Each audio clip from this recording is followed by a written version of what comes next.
Everyone, I am about to introduce to you author Vicki Delaney, and Vicki and I are like friends. We talk a lot. I don't even know, third, fourth, I have no idea. But today we are talking about this book which comes out today. I can't wait to talk to her on her book release day. I'm so excited. And it is A Scandal in Scarlet. And you know what? I had to look because I was going to reverse the words. I love her titles so much. And we're going to talk about that. We're going to talk about her titles and her writing. She is amazing. She is my favorite. So everybody, here is Vicki. Hi everyone, I am so excited because I am speaking again with author Vicki Delaney, and we are talking today on the book release day of her newest book, and she has it right there. She's going to hold it up for us. There we are, A Scandal in Scarlet. I told you I've been seeing it everywhere, and you said you love this cover. Why is this your favorite one? I don't know. There's just something about the colors. Yes. Of course, it's the middle of November now, and when I look outside, everything is brown. And it is nice to have a little patch of color in your life. Obviously, the book's set in the summertime, but I like the blues. I like the reds. Yes. The little scarf around the cat's neck is because of the title. Scandal in Scarlet. Therefore, we wanted him to have a little bit of red. I don't know. To me, it's just a real cheerful cover, and maybe it puts me in a summertime mood. I know. And you know what I love about your book covers, though, is they're always so glossy. I love that. I think they're beautiful. Good. Yeah, I really do love that because a lot of times you don't see the glossy anymore, but I'm kind of a fan of that. And with those colors, it sets it off really nice. Yeah, you know? Looks nice. Yeah. So I'm going to let you tell everybody about your new book. Okay, this is first of all, thank you for asking. This is Scandal in Scarlet, as we mentioned. It is the fourth in the Sherlock Holmes bookshop series, as you can see by the image of Sherlock Holmes here. Yes. This is a cozy mystery, meaning it's very light. It's the Sherlock Holmes bookshop series, but it's not specifically aimed at, Sherlock aficionados. Anybody who's a cozy mystery lover or an amateur sleuth mystery lover can get a lot of enjoyment out of it, I hope. The main character's name is Gemma Doyle. She owns a Sherlock Holmes themed bookstore. I have a lot of fun with this series. I love stalking the bookstore. There's plenty of references to books and merchandise that are on sale in the store. Gemma Doyle herself is somewhat Sherlockian in that she has that mindset, and I really like playing with that. One of the things I really liked about this book, and I hope other people will agree with me, is people often ask you, where do you get your ideas? Well, I can say that my idea, actually, the whole sort of way this story built was I decided that I wanted Gemma to have a reason to put on a disguise. So then I thought, well, she's in Cape Cod, blah, blah, blah. Where would she go that she would disguise herself that would be, reasonably realistic? And so that's the whole reason for the yachting references. Yes. That there's a couple of scenes that are set at Cape Cod yacht clubs of various sorts. And the whole idea of the book just fell together after I decided that she would go in disguise to a very, very upper class, snooty yacht club. I always like, when I read your books, I always try to figure out in the first couple chapters who's going to die. Okay. Well, unfortunately, sometimes you can tell that from the blurb on the back, which always makes it a bit too much. That's true. Yeah. So I don't try to read anything. Like, I don't like to read the book blurbs before I read it, I read the book. Not usually. I try not to, just because I like to, I don't know. It's a weird reader thing with me, but I don't want to know anything. I like opening it up and, experiencing it. And so I didn't know that with this one. And so I was like, because you introduced the characters and I'm like, okay, which ones are going to, which one? And I knew, I was like, oh, it's got to be her. And it was. So.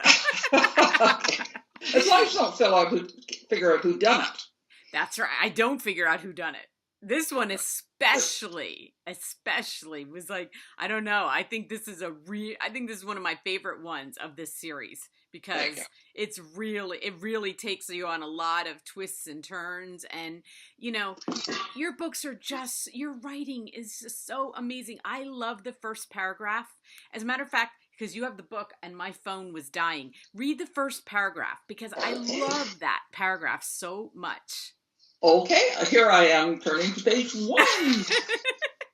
So I just happen to have here. I love owning a dog. I love being owned by a dog. No matter how tough the day has been or how low my mood might be, being greeted at the door by a joyful, exuberant animal is one of life's greatest pleasures. It's hard to say tired or grumpy and we're in a thoroughly foul mood in the face of those bright eyes, perky ears, lolling tongue, shivering body, and tail wagging hard enough to knock the knickknacks off side tables.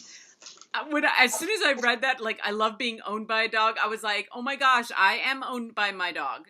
Like, I love that.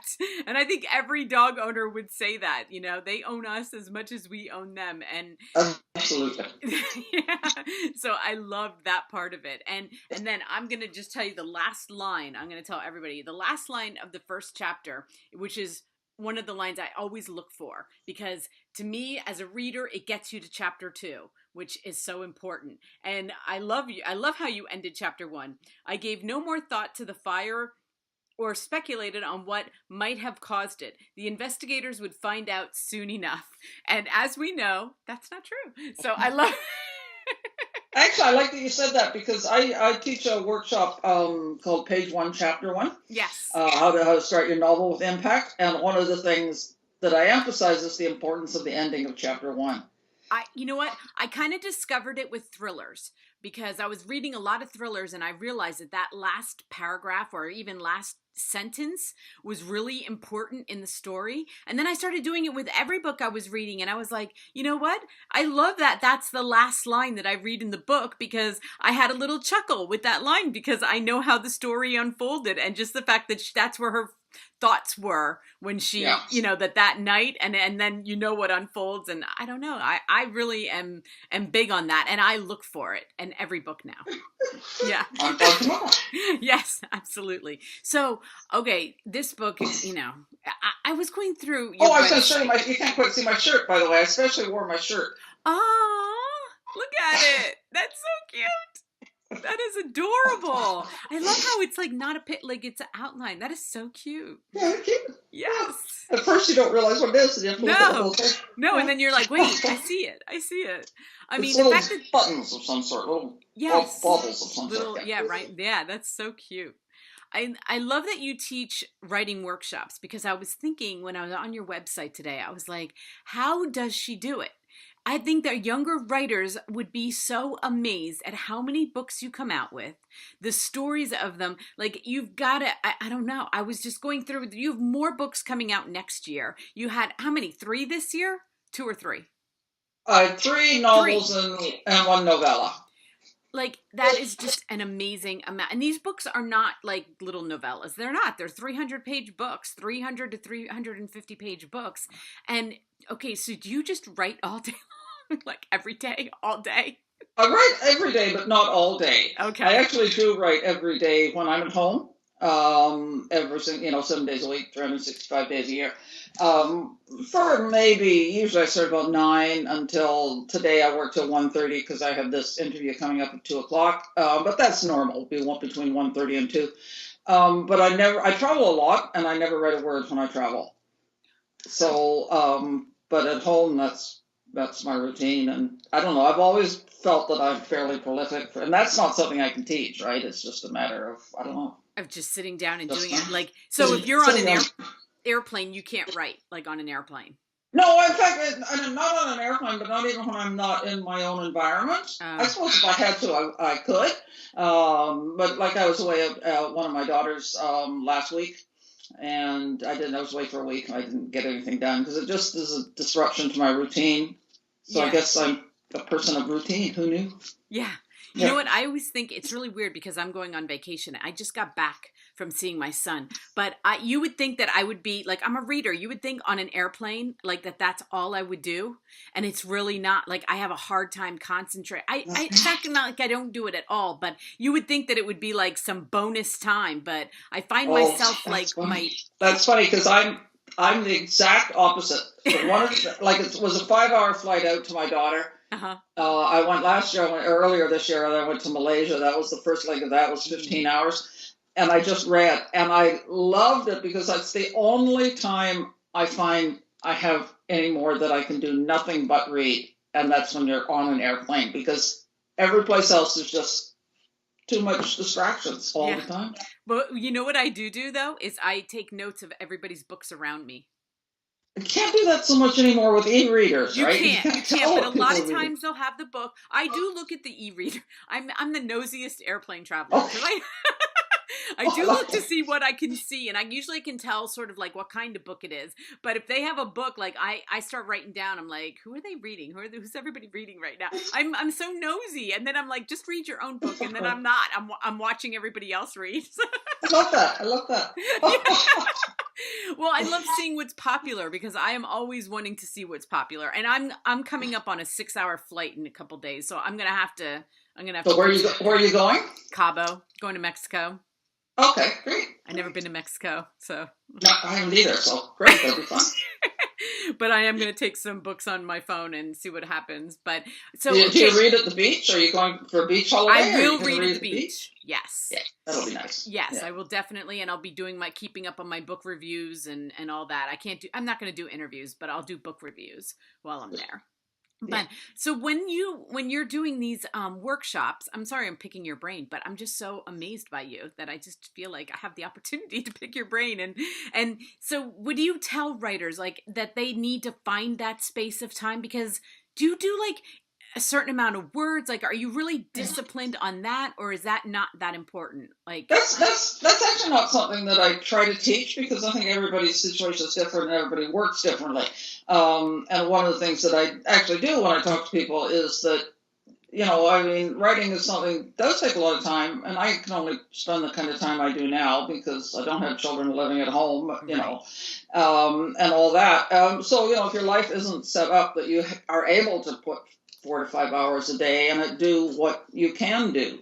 So I actually don't sort of teach that because also I think that different people's minds work in different ways. I know authors who work a little bit, they'll do an hour here, go to the doctor, come home, do another hour, go do the grocery shopping, come home, and I don't. Right. I work one solid piece of time. I stopped at 1:30 to get ready for this interview. I won't go back to it again until tomorrow because, even if I'd been in mid-sentence, I wouldn't because I just work in one block of time. But other people are different, and you have to do what suits you. And sometimes it takes a little bit of sorting, going through things to sort out what works for you. Well, are you always in a like writing, editing, promoting? Like, do you, as you're writing a book, you're also editing a book and then you're promoting a book? Is that kind of how you do it? Well, the promoting sort of fits in with the day. That's more likely to be what I do in the afternoon. I mean, I wouldn't intermingle those tasks. Although today, being release day, I did. I didn't get much work done today because I was constantly hopping back and forth to see whatever I could post now. Yeah. But that's unusual. But it's the afternoon. So if, for example, I work from, say, 9 to 1:30 or 2, and then quite possibly I'll do something else. And then in the afternoon, I would do the promotion stuff or write blog posts or articles or put something up on Facebook or all that kind of stuff. But I don't intermingle those tasks. Oh, okay. So that's what I always picture authors doing. It's like as you're editing a book and writing a book and then promote. I mean, the promoting is tough these days too, because I find even for myself, I have to stay off social media when I'm reading because it can distract me so much. And so I try to set aside right when I wake up in the morning and then before I go to bed at night, try not to look too much during the day because you can get really sucked in, right? I mean, it's just... Well, one of the things that I do that I certainly advise people is I have a small notebook computer, netbook I think they're called, and that I write on, and I don't do anything else on it. Oh. It's not set up for Facebook. It's never been set up for mail. And it's the only, and I don't even do any promotional stuff. I don't write blog posts on it. The only thing I do on it, and there it is right there, sitting on my... Yep, there it is. There it is. And the only thing I do on that is write books. Because I have to get away from the main computer that has the Facebook and the email and all the other stuff. Otherwise, I'd never get anything done. Right. It's almost like such a different world for writers, I find now, as opposed to writers in the past. I mean, like your book release day wouldn't be like this, 10 years ago. Because, you might not, you wouldn't be involved. You might go to your local bookstore to sign books, but other than that, yeah.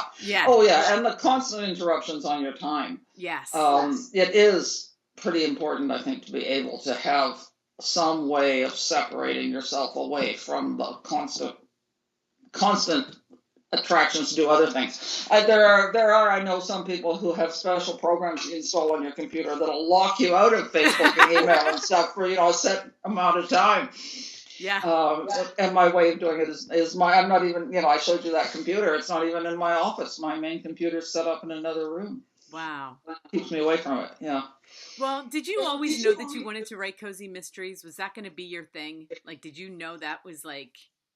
Oh, actually, not at all. I started out writing quite a bit different stuff. My first couple of books were standalone psychological suspense that I published with Poison Pen Press. It's quite a well-known press. Yeah. So I had 2 books with them, and then I started the Constable Molly Smith series, which is a fairly traditional police detective series set in a small town in British Columbia, which I really love. There are 8 books in that series about a young woman who's a new police officer in small town BC. And I wrote the Klondike Gold Rush series. I had 4 books in those for the Canadian publisher Dundurn. And I was actually kind of on the point of thinking that maybe I didn't really want to write anymore. And I got an offer from Penguin for the Lighthouse Library series. So then that sent me charging off in a totally new direction. I'm so happy it did. Because I love the Lighthouse series and I love this series so much. And I was looking to see which ones you have. So for this series, we had this book coming out today, but the Lighthouse in March, you have one coming out. And then you have a Christmas mystery that's coming out next Christmas, not this Christmas, right? That's right. Yeah, okay. That'll be part of the year-round Christmas series. Yes. It'll be the 4th book. And unfortunately, we've missed this year. They brought them out the last 3 years. They've come out in November. This year, we missed the window. There was just, Penguin was slow to get the contract to me, so we missed the window to have a book this year. But it's all done and it's all finished. And it's called Silent Night, Deadly Night, and it'll be out next fall. Okay, and one more thing is that I wanted to ask you. I had like a whole list of things that I'm like, questions to ask Vicki.